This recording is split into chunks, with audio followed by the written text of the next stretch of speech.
An 8-year-old girl crashes her millionaire father's wedding to expose his stunningly perfect bride, revealing she's not just a liar, but a killer with a $50 million life insurance scheme.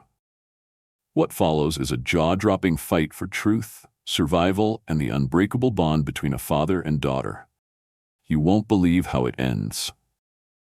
Where are you watching from? Let us know in the comments, and don't forget to subscribe for more gripping stories like this one.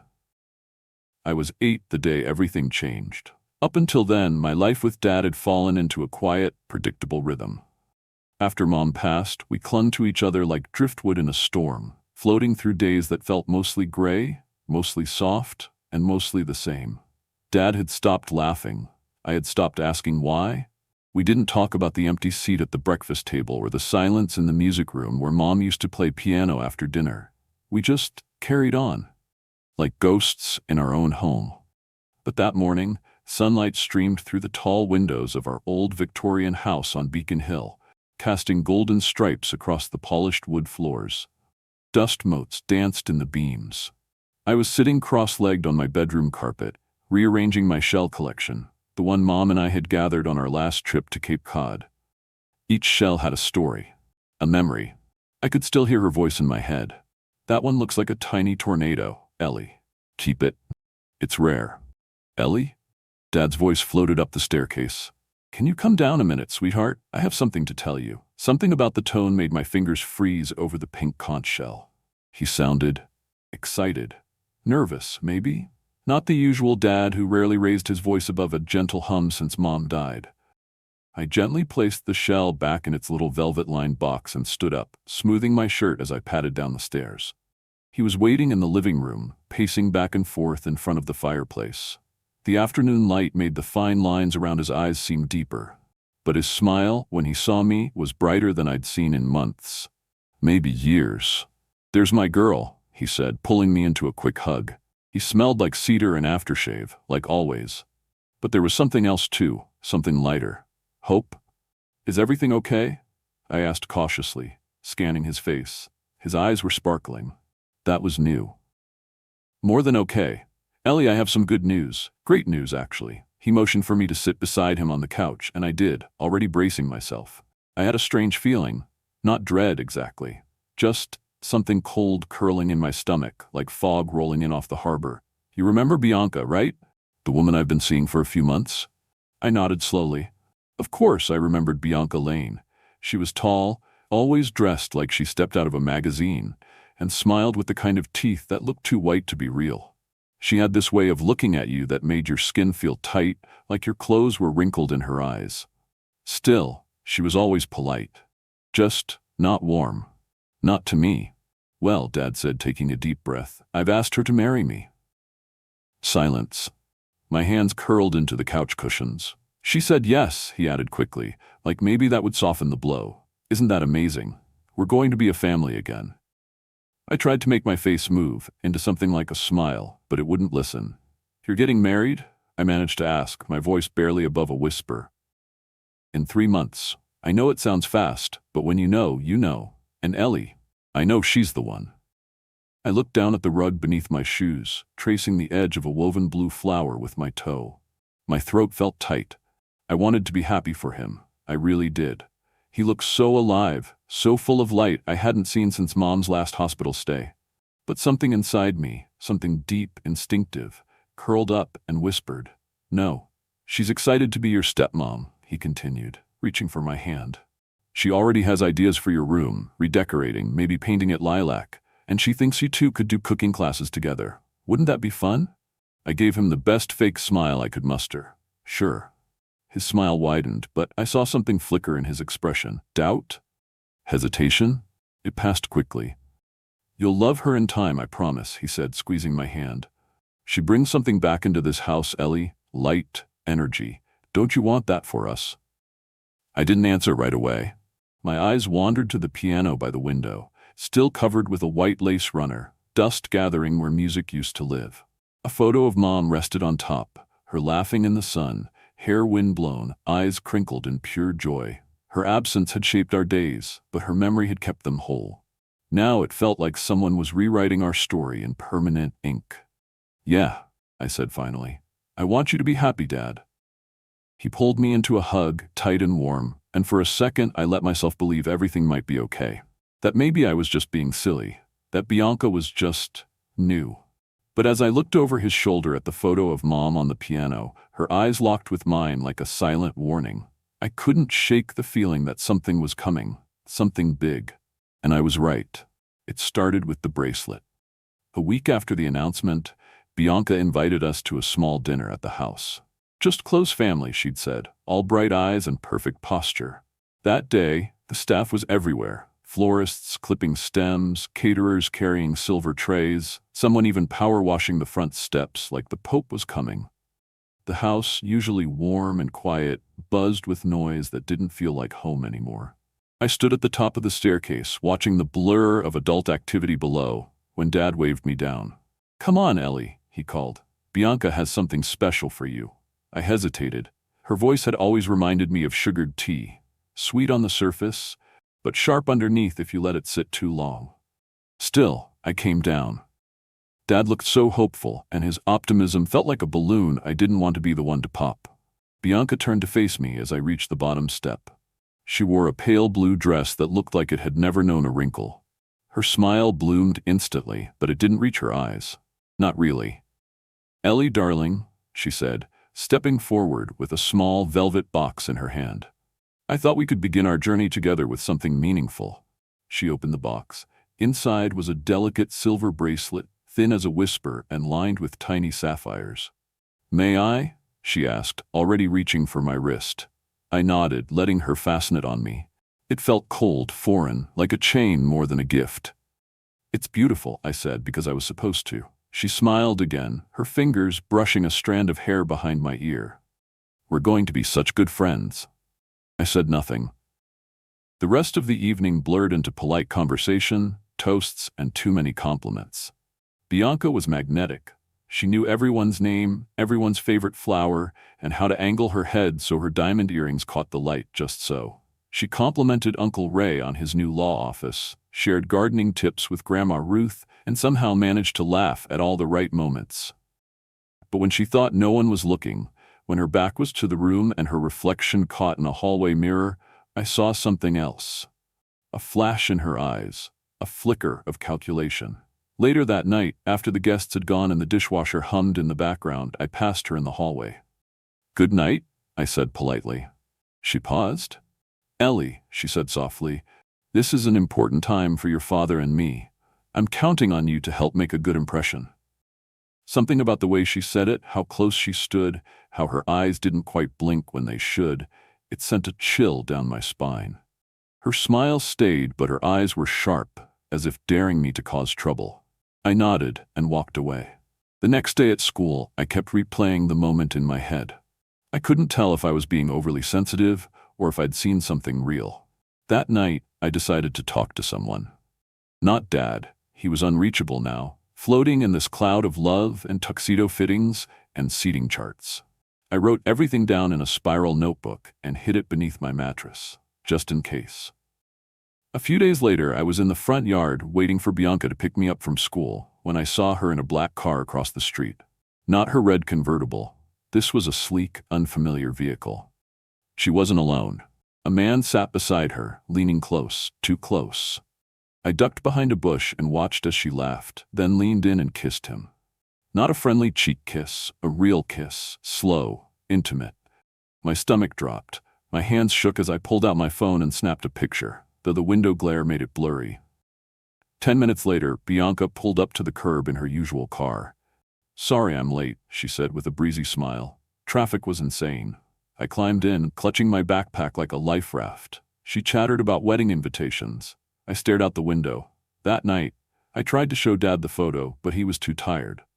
"We'll talk tomorrow," he mumbled, kissing my forehead. But we didn't. A few days after that, I overheard Bianca talking on the phone in the kitchen. She thought I was asleep. "Yes, the policy was signed yesterday," she said. 50 million. No, he doesn't suspect a thing. And the daughter? She's just a kid. The blood in my ears roared. Policy? The next morning, I tried again. "Dad, Bianca wants to cancel my piano recital. She said it interferes with some investor dinner. And she mentioned getting rid of the pictures of Mom." He frowned, but only for a second. Sweetheart, I'm sure it's a misunderstanding. She's just trying to find a balance. Give her a chance, okay? I nodded again. Always nodding. That night, I lay awake in bed, clutching a flashlight and my notebook. I added the blurry photo, wrote down the words I remembered from Bianca's phone call, drew a sketch of the black car. Then I slid the notebook into a plastic Ziploc and hid it inside my old teddy bear, the one Mom gave me. I cut a small seam along the back and stitched it closed once the notebook was tucked safely inside. I was scared, but more than that, I was angry. They thought I was just a kid, invisible, powerless. They had no idea what I was capable of. I didn't sleep much after that night, not because of nightmares, those would come later, but because the pieces had started connecting in my mind, loud as thunder. The fake smile, the bracelet, the kiss in the black car, the word policy, the strange call. I couldn't ignore it anymore. Bianca wasn't just not right for Dad. She was dangerous. And I was the only one who could see it. At school, my eyes kept drifting to the clock. I'd stop mid-sentence in class, mid-bite at lunch, just to scribble something new into my notebook. Every whisper I overheard, every look she gave me, every small thing that felt just slightly off, I wrote it down. I gave it a name, Operation Truth. Still, it wasn't enough. Not really. I needed someone to listen. One afternoon after math class, my teacher, Miss Carter, asked me to stay behind. She was young, with kind eyes and a voice that never rushed. "You've been quiet lately," she said, sitting on the edge of my desk instead of behind hers. "More than usual. Everything okay at home?" I hesitated. Then I said, "What if someone bad is pretending to be someone good, and nobody believes you because you're a kid?" Miss Carter didn't laugh or brush it off. She leaned in. "I'd believe you," she said softly. And so, for the first time, I told someone the truth. Not all of it, but enough. That my dad's fiancée wasn't who she claimed to be. That I'd seen her with another man. That I thought she was hiding something serious. Miss Carter didn't interrupt. She just nodded and said, "Keep writing everything down. If something doesn't feel right, it probably isn't." That evening, I added a new section to the notebook. Trusted adults. Miss Carter was the first name. I wished Dad could be on the list too, but I couldn't reach him. Every time I tried to talk, he smiled like I was handing him a crayon drawing of a dragon. Sweet. Harmless. Imaginary. The next day, I slipped away from our housekeeper Rosa while Bianca was on a call. I ducked into Dad's study, where his laptop sat closed on the desk. He always used the same password, my mom's birthday. I tapped it in with trembling fingers. Most of his folders were work-related, contracts, stock charts, pitch decks, but one stood out. Wedding insurance. My heart jumped. There it was. A scanned life insurance policy taken out just a week before. $50 million. Beneficiary, Bianca Lane. I gasped so loudly I had to cover my mouth. This wasn't a hunch anymore. It was real. She was planning something awful. I didn't know when or how, but I knew why. I emailed the document to myself, then deleted all traces of the search. I backed it up to a hidden folder on my tablet and also to a USB stick I buried under my sock drawer. I wasn't just a kid anymore. I was a one-girl investigation unit. That night I confronted her.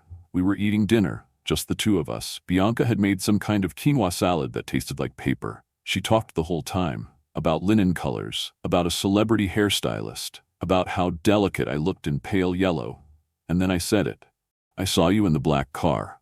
Her fork froze halfway to her mouth. "What black car?" "Outside school. You were with a man. You kissed him." She laughed, but it was the wrong kind of laugh. Too sharp, too thin. "Oh, that must have been Tyler. He's our wedding planner. Crisis with the caterers. You must have misunderstood."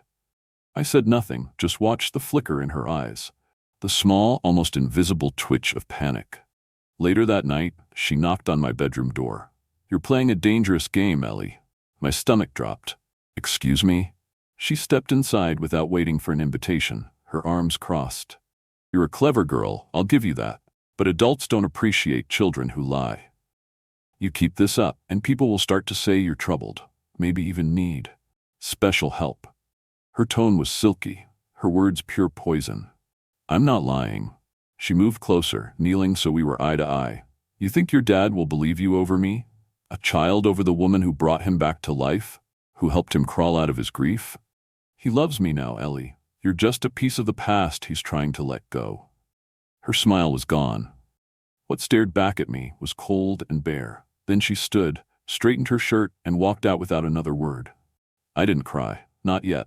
I waited until I was under the covers, flashlight in hand, writing everything down. Later that week, I reached out to the one person I hadn't told anything to yet, but maybe should have from the start.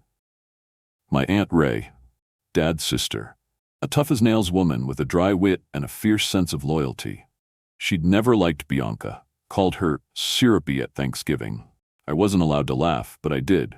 I sent Aunt Ray a text that night. I need to talk to you. It's about Bianca. It's serious. She texted back within minutes. Call me. Now. I did. I told her everything. This time, no holding back. And when I finished, there was a long pause. I was terrified she wouldn't believe me. But then she said I knew that woman was too smooth. She promised to help. Said she knew someone, a private investigator. Old friend from the DOJ, she added like it was no big deal. He still owes me a favor. I exhaled for what felt like the first time in days. I wasn't alone anymore. We made a plan.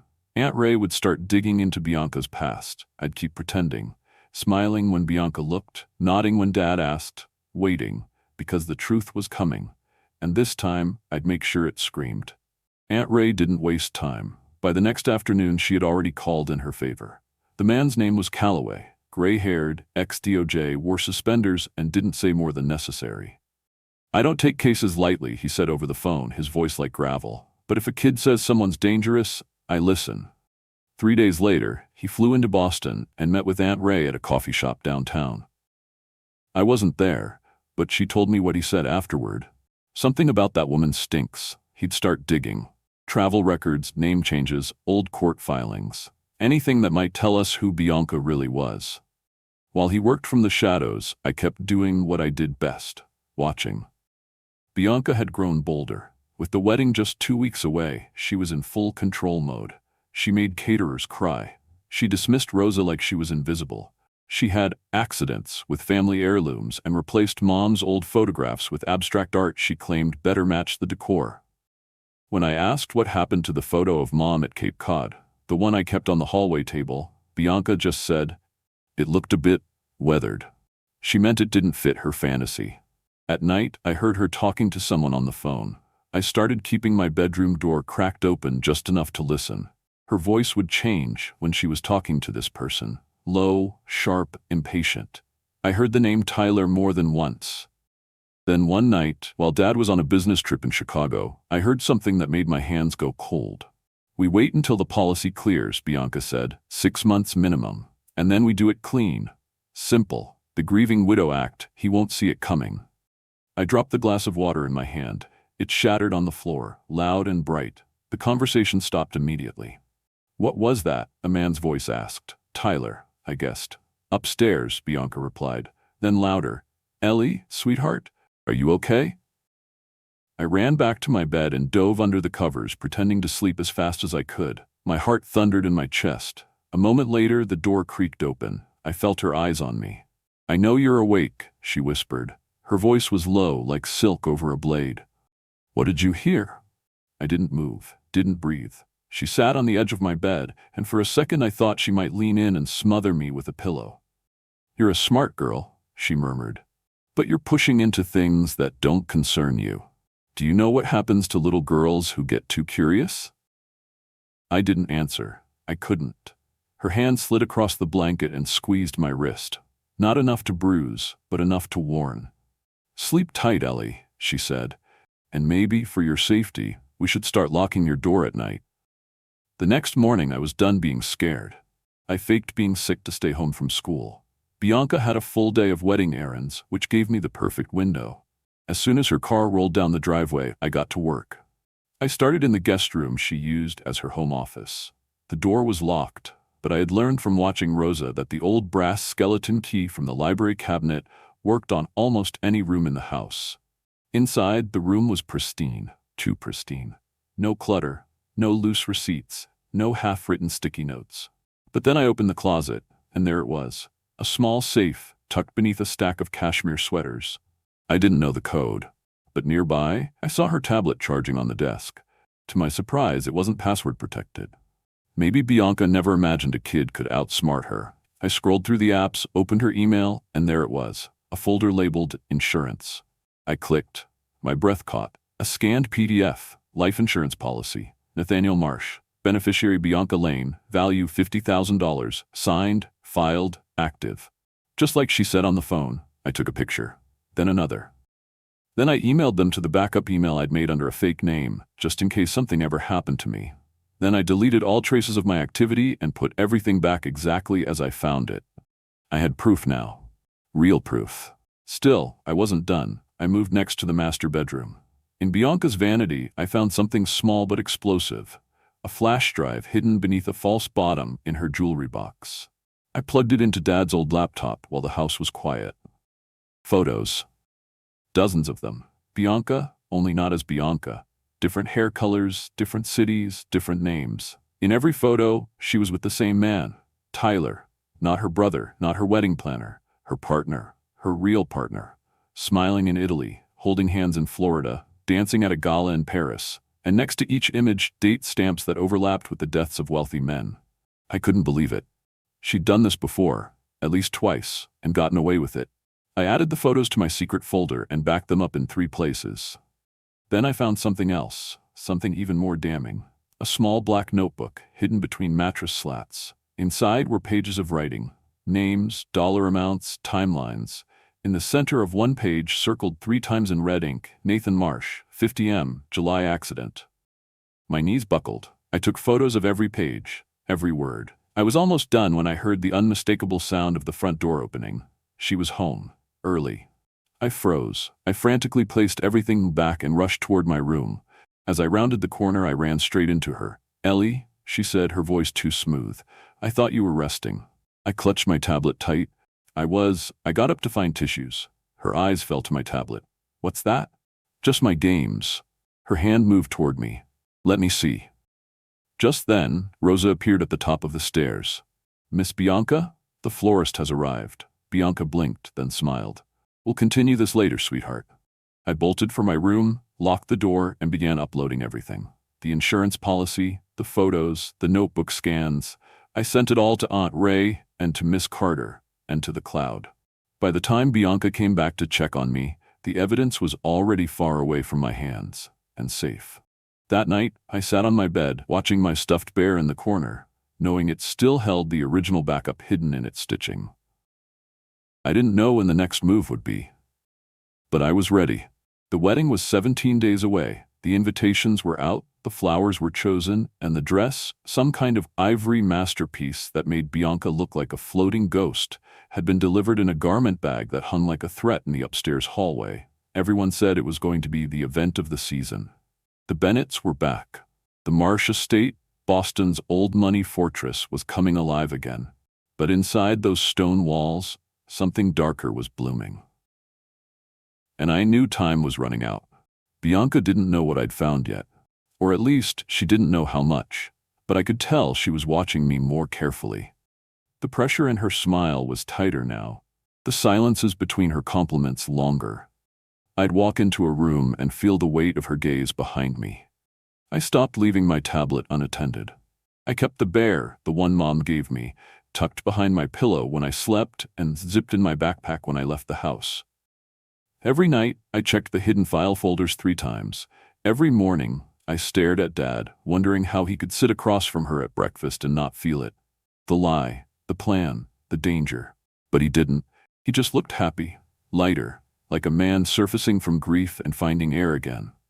That's what made it so hard. I knew telling him without proof would only drive him deeper into her arms. So I kept quiet. I smiled. I helped taste wedding cakes I had no intention of eating. I nodded when Bianca brought up flower girls and monogrammed towels, and when she tucked a curling iron into her suitcase and said, "Just popping down to New York for a quick dress fitting," I smiled sweetly and waved goodbye. Then I called Aunt Ray. "She's running again," I told her. "Or meeting Tyler, something's up." Aunt Ray didn't hesitate. "Calloway's already been digging, he's found something." 2 nights later, we met at the little park down the street from my school. I'd told Rosa I forgot a book and doubled back after she dropped me off. I waited under the swing set, heart pounding, until Aunt Ray's silver sedan pulled up. "Hop in," she said, opening the passenger door. Inside, Calloway sat with a leather folder on his lap. He looked tired, but satisfied. "She's not Bianca Lane," he said without preamble. "Real name's Veronica Hill. She's changed identities at least 4 times in the past decade." My mouth went dry. "She's been married 3 times. All 3 husbands died within a year of the wedding. Official causes, accidents, strokes, a fall down the stairs. But each time she collected large life insurance payouts. Then she disappeared." He flipped the folder open and showed me pictures. Veronica with dark hair in Chicago, with red hair in Texas, with glasses and a Labrador in Connecticut. And, in all of them, one constant: Tyler. "He's her partner, her real partner," Calloway said. "They've been running the scam for years. Find a lonely man with money, charm him, marry him, wait for the policy to kick in. Then—" He didn't need to finish. "They're planning the same thing with my dad," I said, barely able to speak the words. Calloway nodded. "The policy was signed 3 weeks ago. It's already active." Aunt Ray leaned forward, her hand finding mine. "We're going to stop them, Ellie. You've already done more than anyone thought possible. We just need to move carefully. If she gets suspicious—" "She already is," I said. "She told me to stop digging, said it wouldn't end well for me." Aunt Ray's mouth tightened. "Then we don't wait." That night, we tried to tell Dad. We called him, texted, left voicemails, but his phone went straight to voicemail. Bianca told us he was out shopping for a wedding surprise. She smiled as she said it, but there was a flicker behind her eyes. Something not quite right. The next morning, rehearsal dinner day, I got a message from Calloway through Aunt Ray's encrypted app. "Breakthrough. Tyler's alias linked to offshore accounts. Enough to freeze them. FBI on board. Be ready." I felt like my insides were filled with bees. Everything was happening so fast. That night, the house was glowing with candles and jazz music. Guests flowed through the rooms in tuxedos and gowns, sipping champagne and complimenting the bride-to-be. I wore my junior bridesmaid dress and tried not to scream. I scanned the crowd, looking for Dad, for Aunt Ray, for anyone who might anchor me.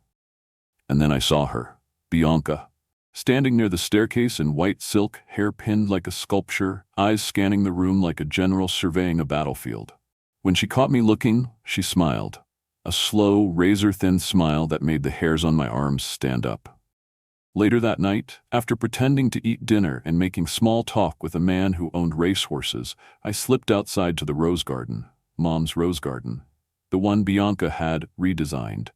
Aunt Ray and Calloway were waiting beneath the gazebo. "She's been flagged by Interpol," Calloway whispered. "We've got enough to stop the wedding. We just need your father's consent." "He's not here," I said. "She said he went to pick up a gift." "He never left the house," Calloway said. "He's not on any traffic cams, not at any local stores." My blood ran cold. "She's hiding him." We rushed toward the house, and that's when we saw her. Bianca, standing alone on the terrace, lit by string lights, holding a glass of champagne. "Well," she said, her voice smooth and glinting like broken glass, "what a cozy little meeting." "You lied about Nathan," Aunt Ray said. "Where is he?" Bianca tilted her head. "Out, as I said." Calloway stepped forward.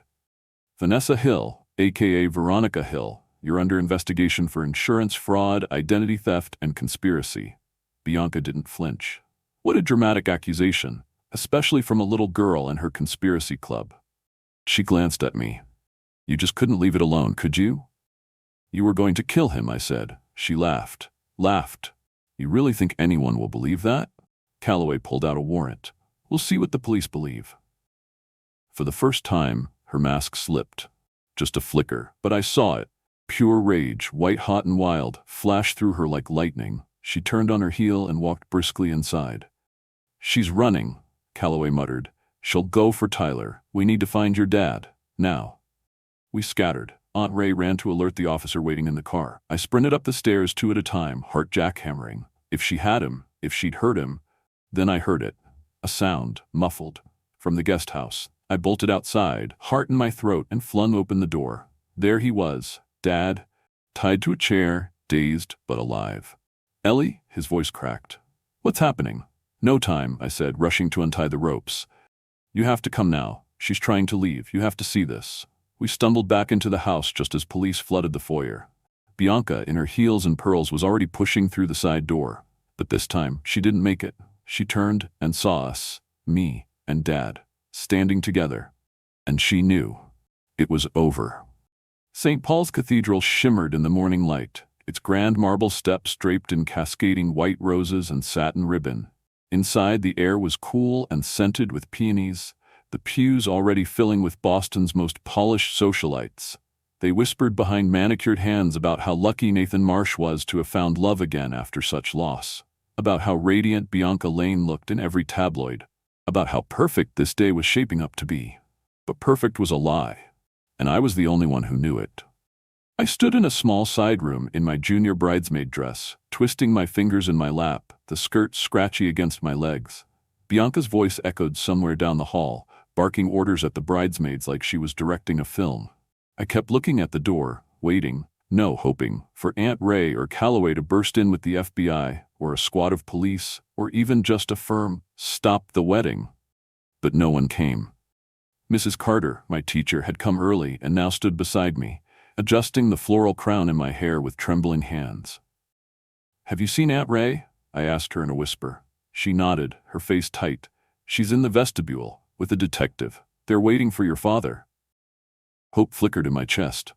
So they believe us? They want more evidence, something they can act on before they stop the ceremony. She hesitated. "But they're here, that's something." The door creaked open and Bianca swept in. She wore a designer gown that sparkled like fresh snow, her veil trailing behind her like a wave of silk. 4 bridesmaids fluttered around her, adjusting lace, smoothing folds, whispering compliments. She dismissed them with a wave. "I need a moment alone with my soon-to-be stepdaughter," she said, voice syrupy. When the door shut, her smile vanished like breath on glass. "I know what you're planning, Ellie."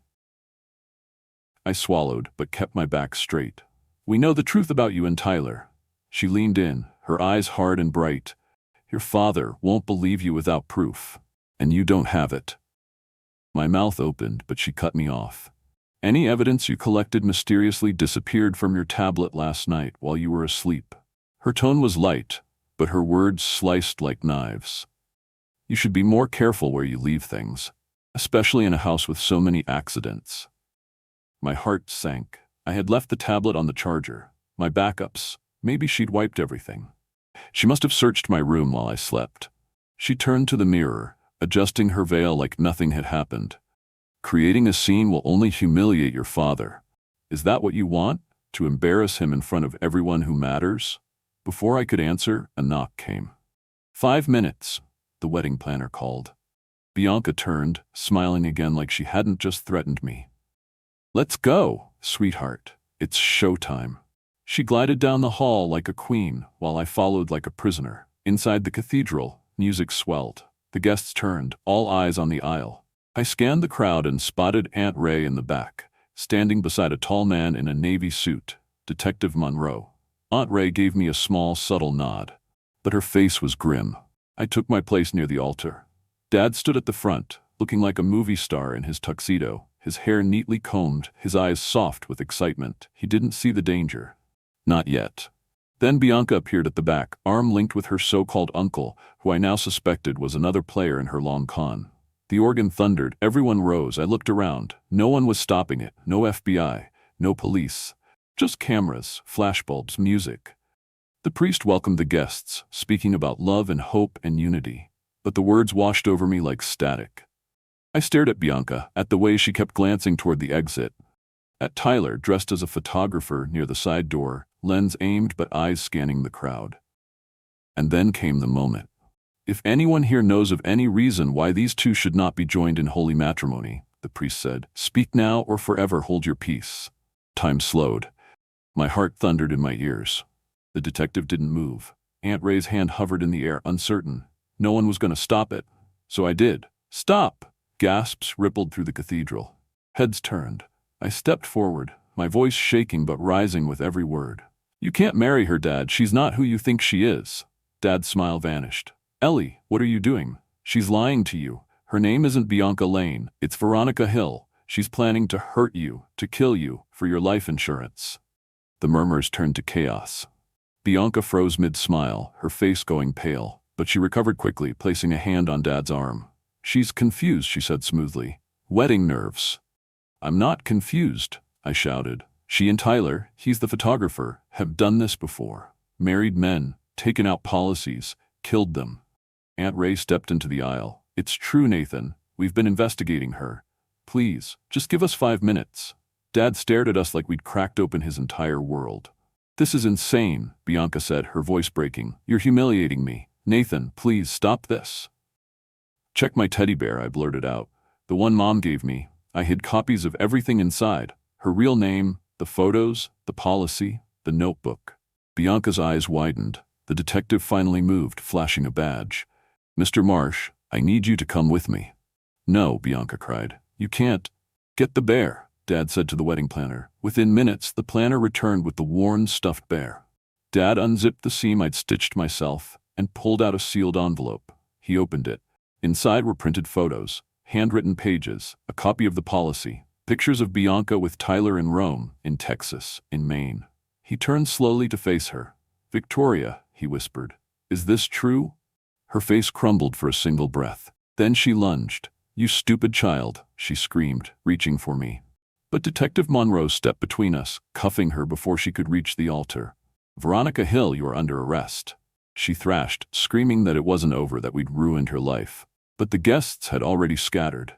Phones were out. Whispers turned to shouts. Someone cried. The string quartet had stopped playing. Only the sound of sirens outside and Bianca's angry sobs filled the cathedral now. Dad reached for me. I ran into his arms, burying my face in his chest.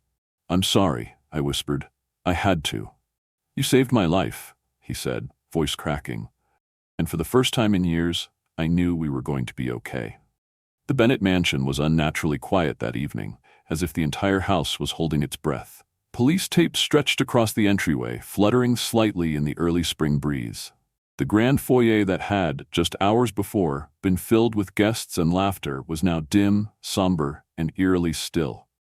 In the corner, a broken champagne flute glinted beneath a fallen rose petal. The memory of Bianca's scream still echoed faintly in the back of my mind. Dad sat slumped on the living room sofa, his tuxedo rumpled, the jacket discarded and the bow tie hanging loose around his neck.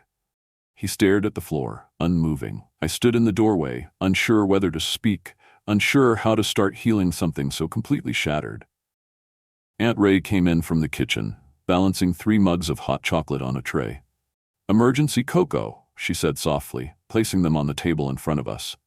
She looked at Dad, then nodded at me gently. I walked over and sat beside him. Dad? His eyes shifted toward me, slow, distant. Then he blinked, like he was seeing me for the first time in hours. Ellie. He reached for me and pulled me into a hug. His arms were shaking. You saved my life, baby, you saved my life. I buried my face in his chest. I tried to tell you, I didn't know how. I know, he whispered, holding me tighter. I know, I didn't listen. I didn't want to see it. I was so afraid of being alone. I let someone evil into our lives, and I almost paid for it with everything. Aunt Ray sat beside us, her hand resting on Dad's shoulder. We've been lucky. Most of the families she targeted weren't. Dad's face was pale, drawn. How did I not see it? All the signs, they were there. People like Bianca, Veronica, are master manipulators, Aunt Ray said. They're professionals. She played you like a symphony. The doorbell rang. All 3 of us jumped. A uniformed officer stepped into the hall, then gestured for someone behind him. Detective Monroe followed, removing his cap. Sorry to intrude, he said, his tone gentle. I wanted to give you an update. Dad stood, steadying himself with one hand on the back of the couch. Go ahead. We recovered their vehicle abandoned at Logan Airport. No sign of outbound tickets under their known aliases. But we've issued an APB and frozen every account linked to them. So they're still in the city? I asked, the fear crawling back into my chest. Possibly, Monroe said. We can't rule out the chance they'll try to come back. They've lost everything. That makes them desperate. Dad wrapped an arm around me instinctively. What do you want us to do? Lay low. Don't stay here if you can help it. We'll put surveillance on the property. But I'd feel better if you were elsewhere, somewhere she wouldn't expect. I'm not leaving him, I said quickly. Dad looked down at me. Neither of us is going anywhere. Monroe gave a tight nod. Then we'll station officers outside. Keep your doors locked. Don't go anywhere alone. After he left, we all sat in silence again. Later that night, Dad insisted I sleep in his room. We curled up on top of the covers like we used to when I had nightmares as a little kid. I stared at the ceiling. "Are you sad about her?" I asked. There was a long pause before he spoke. "I'm sad about who I thought she was, the person I let myself believe in." He turned to face me. "But I'm not sad about now, because I still have you, and you believed in the truth, even when I didn't. You're the bravest person I know." Tears prickled in my eyes. "I thought you wouldn't believe me. I was so scared. I will always believe you, Ellie. That's a promise, forever." Rain started tapping gently at the windows, soft and cleansing, and for the first time in a long time, I slept through the night. But peace didn't last long. 3 days later, things started to unravel again. Dad tried to return to work, but the media wouldn't stop calling. Aunt Ray handled most of it, sending out statements and telling news crews to go shove it, not in those exact words, but close. I went back to school. Miss Carter hugged me tight and kept me after class just to talk. She made sure I felt safe. And I did. Mostly. But one afternoon, Dad sat beside me at the kitchen island while we shared leftover pizza. His voice was casual, too casual. "The police called," he said. "They've tracked Bianca and Tyler to Montreal." I froze, pizza halfway to my mouth. "Are they going to catch them?" "Canadian authorities are working with the FBI. They'll find them. It's just a matter of time." I nodded. But I didn't feel safe. Not really. That night, the doorbell rang and both Dad and I jumped. He checked the security camera feed before exhaling. "It's just Miss Carter." She'd started visiting more often, bringing articles about trauma recovery, tips for kids like me. Dad pretended they were just family chats, but I saw the way he smiled when she laughed. It was different, softer. After she left and I was brushing my teeth, my tablet buzzed with a call from Aunt Ray. "Hey, superstar," she said. "I have news." I sat on the edge of my bed, toothbrush forgotten. "They caught Tyler." My heart skipped. "He tried to cross the border into Vermont using fake papers. He's in custody, and he's talking." My mouth went dry. "About her?" "About everything. The scams, the marriages, the accidents, and yes, about her temper. He warned that if she felt betrayed, she might come back for revenge. She wants to hurt us." "She won't get close, Ellie," Aunt Ray said firmly. "We're ready this time." But when I hung up, I sat on my bed for a long time, staring out the window. Every creak of the house sounded like footsteps. Every shadow made my skin crawl. That night, I couldn't sleep. Around 2 a.m., a sound woke me. A low, brittle pop, like glass shattering. I sat up, breath caught in my throat. The security alarm didn't go off. I crept to the door. Another sound, a footstep. Then another, closer. Deliberate. I looked for my phone. It wasn't on my nightstand. I remembered it was charging downstairs. Panic surged. I turned toward my window. And then I saw it. A figure standing in the garden, motionless, watching, a lookout, which meant someone else was already inside. I didn't think. I grabbed the metal baseball bat from under my bed and slid beneath it, heart pounding, breath frozen. Outside my door, the floorboard creaked. Then the knob turned, slow, silent. Boots entered, heavy, male. He checked the closet, then my bed. I stayed silent, hidden in shadows. Then a second set of footsteps, lighter. Her, Bianca. "She's not here," the man hissed. "She's in Nathan's room," Bianca replied. "I'll handle them both." The door closed, and I moved. I bolted from under the bed and sprinted down the hallway. "Dad," I screamed. "She's here." Behind me, Bianca shrieked. "You little—" I didn't stop. Dad burst from his room, groggy but alert, as I slammed the door behind me and locked it. "She's inside," I gasped. "With someone. A man. I saw a lookout in the garden. They're trying to finish what they started." Dad grabbed the phone, but the screen stayed black. Signal jammed. Battery gone. The door shuddered as someone slammed into it. "We need to move," Dad said, his voice cold and clear. Bianca's voice drifted through the door. "I just wanted your money, Nathan, but now I want satisfaction." Another slam. We fled to the bathroom, locking ourselves in. "Window," Dad said. We struggled with the latch. It finally cracked open. "I'll go first," he said, "if it holds me." The bathroom door burst open. Bianca stood there, pistol in hand, eyes wild. "This ends tonight." And I knew this was it, but not if I had anything to say about it. Dad didn't hesitate. The moment Bianca raised the gun, he lunged, grabbing a heavy glass award from the counter and hurling it at her hand. It struck the side of her wrist with a sickening crack, and the gun skittered across the tile floor toward the clawfoot tub. Bianca screamed, reeling backward as her accomplice, the man from the hallway, burst through the broken doorway behind her. "Get it," she shrieked, cradling her wrist. But I was faster. I dove, sliding across the tile like I was stealing home base, and kicked the gun hard under the bathtub. It clanged once, then disappeared beneath the porcelain curve. "No!" Bianca screamed, her voice raw and wild. The man lunged at Dad, fists flying, but Dad was ready now. He dodged the first swing and tackled him into the vanity, shattering the mirror and sending glass exploding in every direction. I scrambled to my feet and swung the metal bat I'd brought from my room with every ounce of strength I had. It connected with Bianca's shoulder, and she howled in pain, spinning and crashing into the towel rack. Blue lights flashed through the bathroom window. Sirens. Getting closer. Bianca's accomplice tried to bolt, but Dad grabbed him by the back of the shirt and yanked him to the floor. They struggled, rolling across the tile, until finally, Dad pinned him down with a bruised forearm across his throat. Bianca staggered upright, blood trickling from her temple, mascara streaked down her cheekbones. She looked at me with such pure hatred it made my stomach twist. "You ruined everything," she hissed. "You stupid little girl. You almost killed my dad," I spat back, gripping the bat tighter.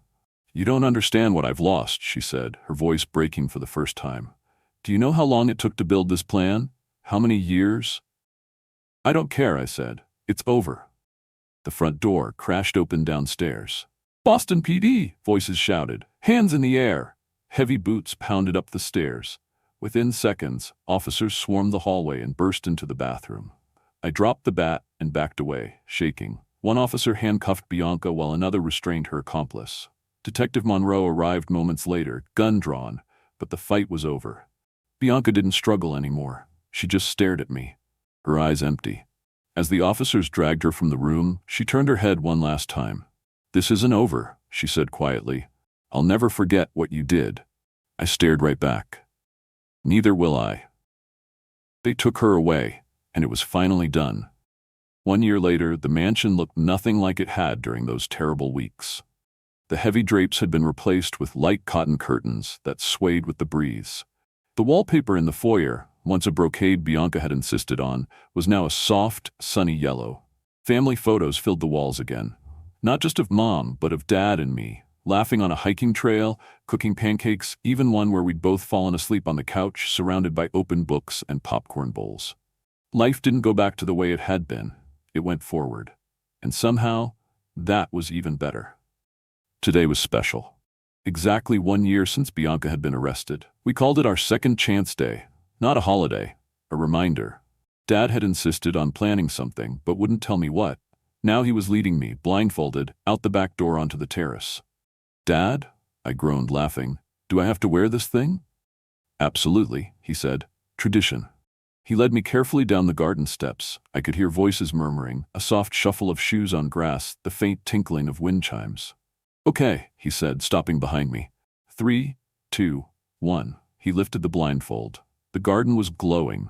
Fairy lights twisted through the rose trellises. A checkered blanket lay beneath the oak tree, Mom's oak tree, covered in all my favorite foods. And standing there, smiling, were Aunt Ray, Miss Carter, Detective Monroe, and even Calloway, dressed in a surprisingly crisp blazer. "Surprise!" they called in unison. My mouth fell open. What is this?" Dad knelt in front of me, his face soft and full. "This is to celebrate the bravest person I know," he said. "You." Aunt Ray stepped forward and handed me a small box. We all chipped in. Inside was a delicate silver compass on a chain. Engraved inside the lid were the words, "Trust your direction. Love, Dad." I blinked fast. "So I'll always find my way?" "Exactly," Dad said. "And because you've already proven your instincts are better than most grown-ups I know." We ate. We laughed. Monroe told terrible jokes. Miss Carter cried a little when she gave me a hug. Calloway actually smiled. And for the first time in a long time, I didn't feel like the girl who stopped a wedding. I just felt like a kid. A happy one. As the sun dipped low, Detective Monroe pulled us aside. "The sentencing came through yesterday," he said. I felt my breath catch. 20 years for Bianca? Well, Veronica. Tyler got 12. He cooperated. They're not going to bother you again. Dad nodded, squeezing my shoulder. "It's really over then." Monroe gave a quiet smile. "It has been for a while." That night, as the last of the guests drove away and the sky turned to velvet, Dad and I sat on the swing in the garden. Fireflies blinked in the trees. "Are you happy, Dad?" I asked, resting my head against his shoulder. He was quiet for a long time. "I am," he said finally. "Not in the way I was before we lost your mom, but in a new way, a real way. Because we're still here, still together, and because you taught me something important." "What's that?" "That we were never broken," he said. "We just needed to stop trying to replace what we lost and start seeing what we already had." I closed my hand around the compass, feeling its weight in my palm. Not heavy, just steady. Later, as he tucked me into bed, I asked the question that had been sitting in the back of my mind for a year. "Do you think Mom would be proud of me?" Dad's voice caught, just a little. "She'd be proud of both of us, but especially you." He brushed a strand of hair from my forehead. "She always said you had her intuition and my stubbornness. Turns out that's a pretty unbeatable combination." I smiled. "I love you, Dad." "I love you too, Ellie," he said, kissing my forehead. "More than all the stars in the sky." He turned off the light and walked to the door. "Dad?" I called after him. He paused. "Yeah? I'm glad we're still us." He stood in the doorway for a long second, silhouetted by the soft hallway glow. "Me too," he said. "That's the best part of this new beginning. We found our way back to ourselves." The house settled into its night hush, but this time it was peaceful. Outside, the wind danced through the trees, and inside, we slept. Strong, home. Thank you so much for staying with us until the very end of this story. If you're still here, it means you truly cared, and for that, we're deeply grateful. This wasn't just a tale of betrayal and survival. It was a powerful reminder that intuition matters, no matter your age. Sometimes the truth hides behind perfect smiles and polished words, but courage, especially the quiet kind, like Ellie's, always finds a way to shine through. This story teaches us that real love listens, that protecting the ones we love sometimes means standing alone, and that even a child's voice can carry the weight of truth when the world refuses to hear it. Now we'd love to know, where are you watching from? Drop your city or country in the comments below, and if stories like this move you, if they make you think, feel, or even cry a little, don't forget to subscribe to our channel. We share real and inspired stories that matter every single week. Let's keep learning, feeling, and growing together. See you in the next video.